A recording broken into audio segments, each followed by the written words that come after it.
Alguien que hace algunos días escuchaba esta grabación decía: yo no sé si esto lo grabaron en el infierno, pero lo que sí sé es que estos estaban verdaderamente atormentados. Detrás de esos gritos hay un dolor impresionante, y es precisamente lo que la Biblia nos enseña acerca del infierno. El Hades o infierno es un lugar de dolor. La historia que Jesús relata en el Evangelio de Lucas, capítulo 16, nos presenta a un hombre que muere, y dice la Biblia que estando en el infierno, en medio de sus tormentos, levantó los ojos y vio de lejos a Abraham y lo llamó: Padre Abraham, ten compasión de mí, estoy sufriendo mucho en este fuego. Quisiera aclarar, antes de entrar de lleno con este pasaje, algunos aspectos. Sobre el tema, muchos debaten si este pasaje realmente acreditaría que Jesús estaba enseñando acerca de un infierno real y de un tormento real. Dicen que este pasaje no aplica para tal efecto por el hecho de tratarse de una parábola. En lo personal, no creo que este pasaje sea una parábola, ya que todas las parábolas tienen ciertas características y obedecen a ciertos patrones que esta no lo tiene. Sin embargo, ¿qué es una parábola? Una parábola significa poner una cosa al lado de otra con el propósito de comparar. Todas las parábolas que enseñó Jesús eran enseñanzas espirituales a través de cosas terrenales, ciertas y verosímiles. De tal manera que aun y cuando fuera una parábola, Jesús no iba a enseñar o iba a dar una enseñanza espiritual basándose en algo que es una mentira, sino que se iba a basar en algo que es verosímil, que es cierto.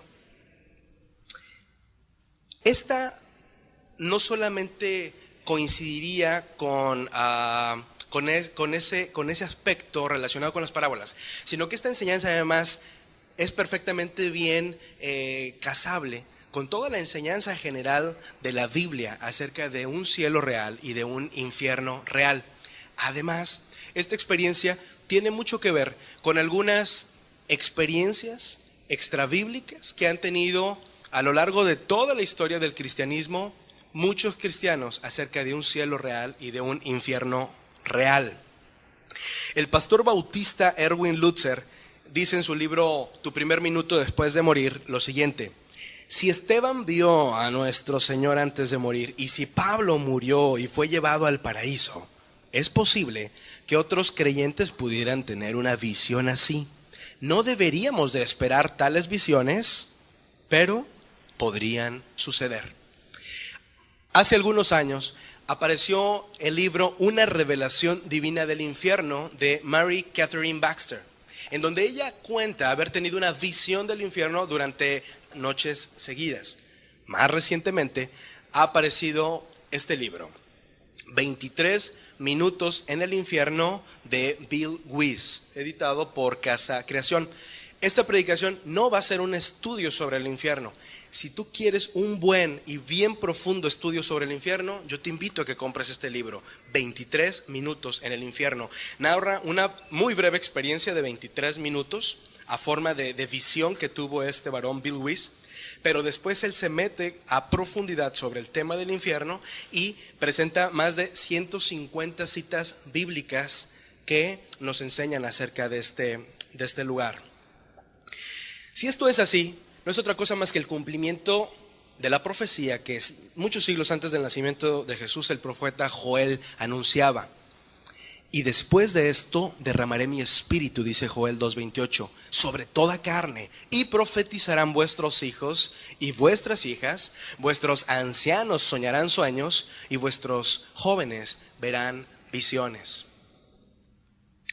Escuchemos la introducción a un testimonio que tengo también grabado de unos jóvenes que cuentan haber estado en este espantoso sitio. Escuchemos, por favor. 11 de abril de 1995. Dios nos da una revelación que cambiaría la trayectoria de nuestras vidas. Apenas comenzábamos a conocer de Dios y de su palabra. Somos 7 jóvenes a los que Dios les ha dado el privilegio y la responsabilidad tan grande de compartir esta revelación. Todo comenzó como a eso de las 10 de la mañana aproximadamente. Nosotros estábamos en oración. De repente como a eso de las 10 de la mañana aproximadamente, por la ventana del cuarto donde estábamos entró una luz poderosa, una luz blanca, y cuando aquella luz entró por la ventana nosotros inmediatamente comenzamos a hablar en lenguas y fuimos bautizados en el Espíritu Santo. Y en medio de aquella luz vimos la figura de ángeles vestidos de blanco, eran hermosos, altos, de buen parecer, y en medio de aquellos ángeles vimos algo maravilloso, la figura de un hombre, la figura de un ser especial, un hombre que vestía un manto blanco, blanco, resplandeciente, que sus cabellos eran como hilos de oro, no podíamos ver su rostro, era demasiado brillante, pero veíamos un cinto que atravesaba su pecho, y aquel cinto decía en palabras en oro y brillante, decía Rey de Reyes y Señor de Señores. Cuando nos dijo en unas palabras sencillas pero poderosas, pudimos escucharle audiblemente, y nos decía lo siguiente, nos decía: hijitos míos, no temáis, yo soy Jesús de Nazaret, y os he visitado para mostraros un misterio, para que lo llevéis a los pueblos, para que lo llevéis a las naciones, para que lo llevéis a las ciudades, para que lo llevéis a las iglesias, y a todo lugar donde yo os dijere que fuereis, iréis, y a donde no, no iréis. En ese mismo instante sucedió algo extraño. Una roca apareció allí en medio del cuarto, y el Señor que estaba con nosotros nos hizo subir sobre aquella roca que estaba como a unos 20 centímetros del suelo, y en el suelo se abrió un hueco gigante, un hueco negro horrible, y en ese mismo instante comenzamos a caer encima de aquella roca por aquel túnel profundo y oscuro que conducía al centro de la tierra, y mientras caíamos en una oscuridad tenebrosa sentíamos temor, sentíamos miedo, y le decíamos: Señor, no queremos ir a aquel lugar, no nos lleves a aquel lugar, Señor, sácanos de aquí, Señor. Y el Señor nos decía con una voz hermosa, nos decía: es necesario para que vean y cuenten. Y en aquel túnel oscuro como en forma de cuerno empezamos a ver sombras, y empezamos a ver demonios y figuras que se movían de un lado a otro, y cada vez nos sumergíamos más y sentíamos el vacío y el temor, y en cuestión de segundos llegamos a unas cavernas, a unas puertas horribles como laberintos, y no queríamos entrar allí, y empezamos a percibir un olor terrible y un calor que nos sofocaba, y entramos a aquel lugar y comenzamos a... Cada una de las visiones tiene que ser filtrada a través de la Escritura. Las visiones no se autorizan a sí mismas, sino que la Escritura las tiene que avalar. Y detrás de estas visiones lo que he encontrado es que es completamente coherente con el mensaje bíblico. La Biblia nos enseña que el Hades es un lugar de deseos insatisfechos. El hombre que nos muestra Jesús en Lucas 16, que está muerto y que está en el infierno, hace una petición. Dice al padre Abraham: manda a Lázaro que moje la punta del dedo en agua y me refresque la lengua. Pero Abraham le contestó: hijo, recuerda que durante tu vida te fue muy bien, mientras que a Lázaro le fue muy mal. Pero ahora a él le toca recibir consuelo aquí, y a ti sufrir terriblemente. Es el infierno un lugar terrible, un lugar en donde ningún deseo será satisfecho. Escuchemos esto.